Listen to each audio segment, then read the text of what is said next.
Hello everyone, আসসালামু আলাইকুম। Welcome back another new video. এই ভিডিওতে দেখাবো কীভাবে ওয়াইন্ডিং মেশিনে ডফিং টাইম ক্যালকুলেশন করতে হয়। তারপর আমাদের মার্কেটিংয়ে কত কেজি টার্গেট থাকে, সেই টার্গেট অনুযায়ী আমাদের কয়টা রিং ফ্রেম লাগবে বা প্রতি কোন প্যাকেজের জন্য আমাদের কয়টা কপস লাগবে সেটা ক্যালকুলেশন করতে হয়, সেটাই দেখাবো এই ভিডিওতে। তাহলে শুরু করা যাক। তো এখানে আমাদের একটা যা দেওয়া আছে সেটা যে কোন প্যাকেজের ওয়েট দেওয়া আছে 2.18 কেজি এবং ইয়ান কাউন্ট দেওয়া আছে 40 mH। 40 mH মানে মিলান হুঁশিয়ারি। 40 এটা অ্যানি ইংলিশ কাউন্ট, মিলান হুঁশিয়ারি বোঝাচ্ছে যে নিটিয়ান, এবং এটা মিলানশিয়ান 40 কাউন্টে। এবং যে winding speed 1600 metre per minute. এবং আমাদের যে প্রতি কপ রিং থেকে যেটা আউটপুট আসে সেই কাপে ইয়ানের ওয়েট 55 গ্রাম। তো আমাদের তিনটা জিনিস বের করতে হবে। একটা ডফিং টাইম, তারপর আমাদের যে আমি যদি 5000 কেজি কোন প্যাকেজ তৈরি করতে চাই, যেখানে প্রতি প্যাকেজের কোন প্যাকেজ ওটা 2.18, তাহলে আমাদের কয়টা কপস লাগবে সেটা। আর তারপর আমাদের নাম্বার অফ রিং ফ্রেম, মানে 5000 কেজি যে অর্ডার ফিল আপ করবো আমি, সেটার জন্য আমাদের কয়টা রিং ফ্রেম লাগবে।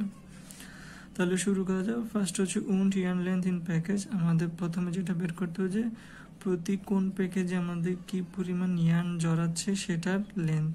তো সেটা কীভাবে বের করবো, সেটা বের করতে আমাদের লাগবে ইয়ার্ন কাউন্ট আর কোন প্যাকেজের ওয়েট।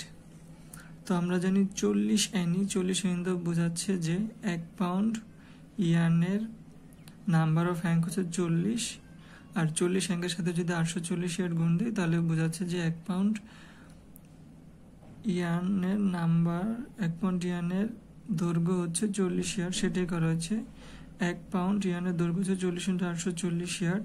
আবার আমরা জানি 1 পাউন্ড = 2.2046। তাহলে বলতে পারি 2.2046 কেজি ইয়ার্নের লেন্থ 40 × 840 ইয়ার্ড।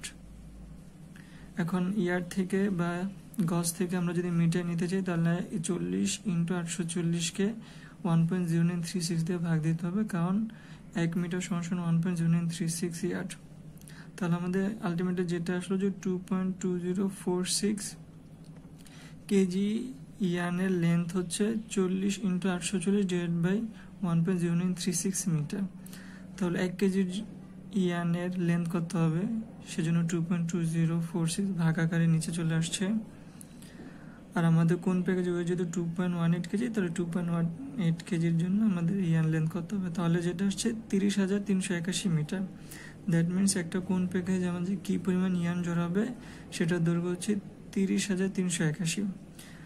এখন আমরা বের করবো ডফিং টাইম। আমাদের কোন প্যাকেজে ইয়ার্নের লেন্থ দেওয়া আছে 3,381, আর ওয়াইন্ডিং স্পিড দেওয়া আছে 1600 metre per minute. That means ওই প্যাকেজে বা কোন প্যাকেজে প্রতি মিনিটে 1600 মিটার ইয়ার্ন জড়াবে। তাহলে এটা যদি স্মুথলি চলতে থাকে, দ্যাট মিনস ওয়াইন্ডিং মেশিনে কোনো কাটিং হচ্ছে না, মানে ক্লিয়ার আর কাট নেই। That means napes, short thick place, long thick place, FD cut, FL cut, এসব যদি না থাকে এবং স্মুথলি যদি চলতে থাকে, তাহলে আইডিয়াল সিচুয়েশনে ডফিং টাইম লাগবে 19 মিনিট।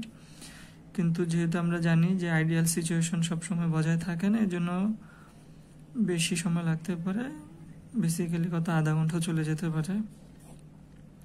তো এটা হলো আমাদের প্রথম পার্ট, যেটা ডফিং টাইম বের করছে।